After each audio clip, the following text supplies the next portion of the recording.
Bagaimana? Apakah kalian masih semangat?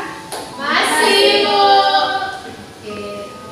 Sebelum kita memulai aktivitas kita pada siang hari ini, ingin minta kesediaan salah satu dari kalian untuk membawa kita dalam waktu. Silakan.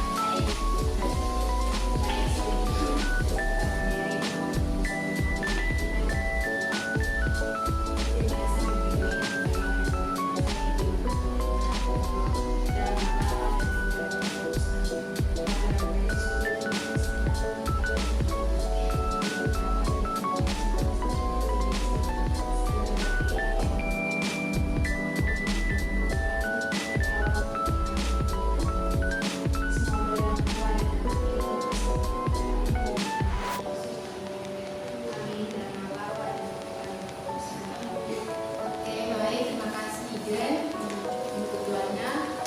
Oke, adik-adik di sini bagaimana? Apakah libur kalian selama 1 minggu ini kalian puas? Puas, Ibu. Pasti ada yang healing, ada yang jadi dilempar. Ibu. Oke, sebelum kita masuk ke materi kita, Ibu akan mengajak adik-adik semua untuk melakukan ice breaking atau game. Ibu minta adik-adik semua berdiri. Oke, lakukan ice breaking yang namanya kalau yang nama permainannya itu kalau Ibu bilang gajah, kalian taruh tangannya di sini. Kalau semut taruh tangannya di atas kepala. Oke, kita mulai ya. Gajah. Josefa, salah ya nak. Gajah. Semut. Ini semut. Gajah. Helena masih salah. Ulang 1 kali lagi ya. 1, 2, 3. Semut. Oke, semuanya.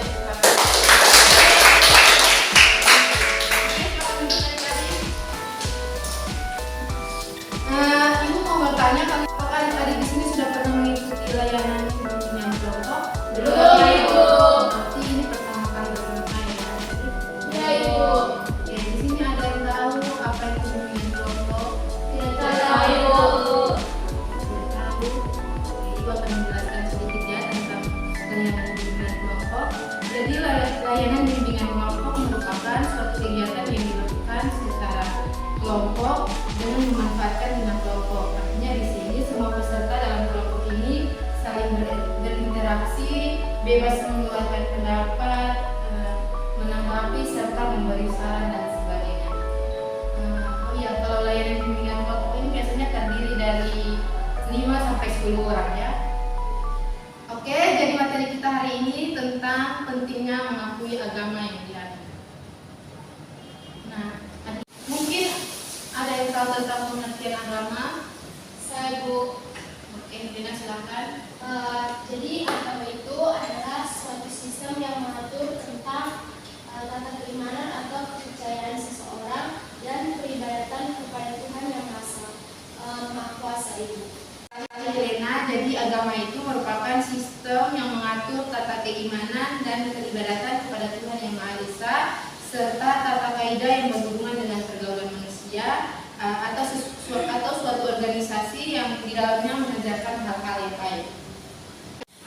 Atau mungkin ada yang ingin bertanya mengenai pengertian dari agama ini?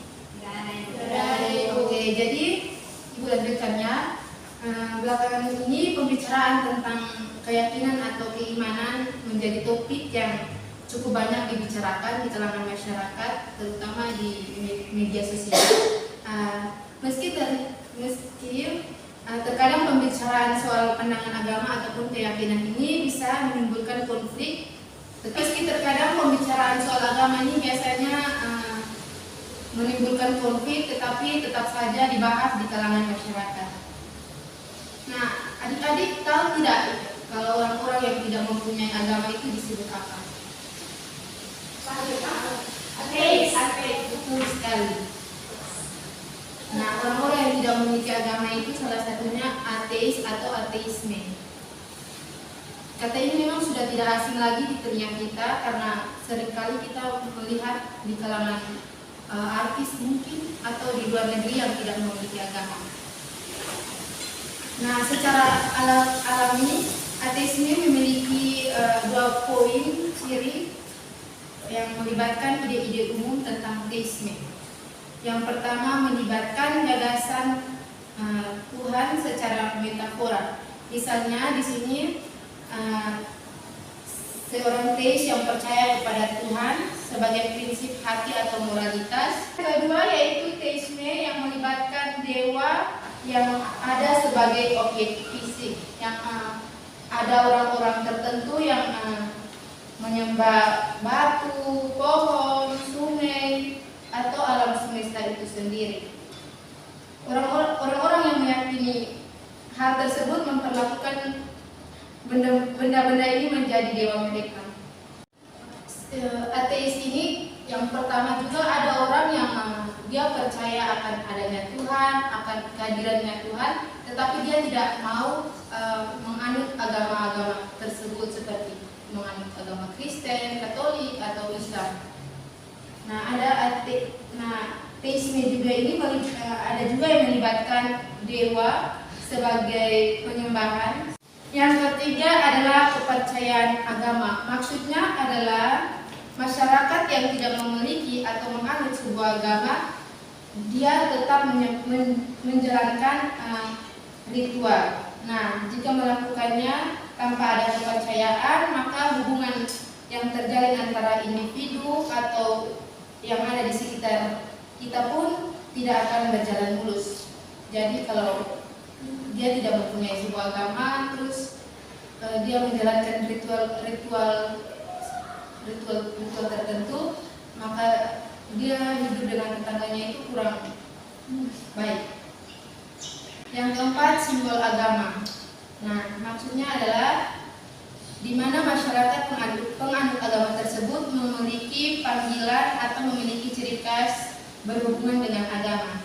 Nah, contohnya seperti teman kita Iva yang simbol dari agama Islamnya itu menggunakan hijab atau kerudung, kalau laki-laki menggunakan kopiah.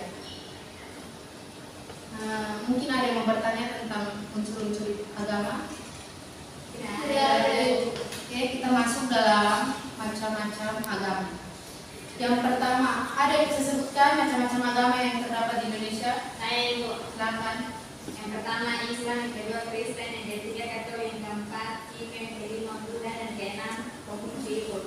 Oke, jadi mayoritas agama di Indonesia yaitu Islam.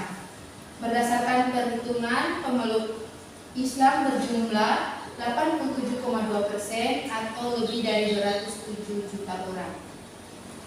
Ada yang tahu hari besar agama Islam itu apa-apa saja? Idul Fitri, Idul Adha. Oke, terima kasih Diva. Yang kedua itu ada Protestan. Nah, Protestan ini muncul setelah protes Martin Luther pada tahun 1517 di Indonesia. Nah, pemeluk agama Protestan ada sebanyak 6,9% dengan kitab suci bernama Alkitab atau Injil. Nah, kalau agama ini Kristen, biasa hari raya besarnya itu apa-apa saja? Natal, Paskah itu. Oke, yang ketiga ada Katolik. Nah, Katolik merupakan salah satu agama di Indonesia yang dominasi dalam agama Kristen. Jadi Katolik ini dia merupakan gereja tua dari agama Kristen. Agama ini muncul di Indonesia saat bangsa Portugis sampai di Kepulauan Maluku. Orang Maluku pun menjadi orang beragama Katolik pertama yang ada di Indonesia. Nah, agama yang berikut ada agama Hindu. Agama Hindu saat ini memiliki jumlah 1,7% di Pulau Bali. Nah, agama Hindu selalu melakukan persembahyangannya di pura. Penganut agama Hindu memiliki kitab suci bernama Weda. Nah, untuk hari raya Hindu ini yang itu Nyepi, Kuningan, dan Galungan. Yang kelima ada agama Buddha.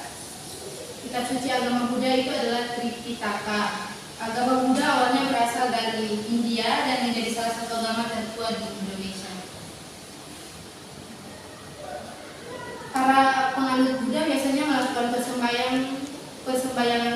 wihara saat perayaan upacara keagamaan seperti waisak. Yang keenam ada agama Konghucu. Urutan agama di Indonesia yang terakhir ini, dia yang paling terakhir ya di Indonesia. Saat ini agama Konghucu di Indonesia berjumlah 0,05%. Mungkin ada yang mau bertanya tentang macam-macam agama? Tidak ada, Ibu. Baik, dari materi kita pada hari ini mungkin ada adik-adik yang ingin bertanya tentang pengertian dari agama, tentang materi kita. Saya, Ibu. Silakan. Baik, terima kasih untuk kesempatan yang kepada saya. Di sini saya ingin bertanya di bagian fungsi agama ini. Di bagian fungsi agama ini, saya ingin menjelaskan apa itu sosial kontrol. Oke, mungkin masih ada lagi. Saya Silakan. Baik Ibu, saya ingin bertanya kenapa kita itu harus mengakui agama yang kita anut. Jadi Ibu akan menjawab pertanyaan terlebih dahulu dari Idren tentang arti dari social control atau kontrol sosial adalah cara yang dilakukan oleh seseorang atau sekelompok orang dengan tujuan untuk meluruskan perilaku yang dianggap menyimpang. Pertanyaannya dari Lina tentang apa namanya Mbak Ibu? Kenapa pentingnya kita harus mengakui agama yang kita anut Ibu? Karena agama adalah yang membawa nilai-nilai kehidupan bagi manusia sehingga memberikan pengaruh yang luar biasa dalam kehidupan kita. Baik Ibu, terima kasih. Mungkin ada lagi yang bertanya? Tidak ada, Ibu. Oke, baik. Adik yang mau menyimpulkan materi kita hari ini, Bu. silakan. Jadi materi kita pada hari ini adalah agama mempunyai peranan penting dalam mengatur atau mengorganisasikan dan mengarahkan kehidupan sosial. Di dalam kehidupan manusia, keberadaan agama sangat mendukung agar manusia senantiasa melakukan tindakan baik dalam bentuk kebaikan, sehingga agama dikatakan dapat menghidupkan nilai-nilai luhur yang ada di masyarakat. Oke, terima kasih Iva. Baik, ucapkan terima kasih banyak untuk adik-adik yang sudah bersedia mengikuti layanan bimbing kelompok. Nanti sebentar sekitar jam 5 sore Ibu akan mengirimkan lembar evaluasi untuk adik-adik dapat mengisinya melalui Google Form dan akan dikirim melalui grup kelompok. Oke, sebelum menutup kegiatan kita pada hari ini, keserian dari salah satu adik-adik untuk membawa kita dalam doa penutup. Baik, Ibu Guru dan teman-teman, marilah kita melanjutkan dalam doa. Jadi saya berdoa mengamalkan dan kepercayaan saya atau dalam Bapa dan Putra dan Roh Kudus. Amin. Itu yang Bapa dan Putra di surga, kami mengucap syukur padamu atas berkat yang Kau berikan, karena Kau sediakan kami terus kehidupan sampai masa ini. Sebentar lagi karena Engkau berdoa kami masing-masing dan yang memberkati kami, agar kami boleh sampai di rumah kami bersama. Terima kasih karena Engkau telah memberkati kami dari awal layanan dan kelompok untuk boleh berakhir dalam baik. Nah ini doa dan permohonan kami serta dalam perhatian khusus Tuhan kami. Amin. Dalam Bapa dan Roh Kudus. Oke, terima kasih Helena. Baik, terima kasih adik-adik. Sampai jumpa di pertemuan kita berikutnya. Jangan lupa untuk mengisi lembar evaluasi kita ya. Baik, Ibu. Oke, selamat siang. Siang, Ibu.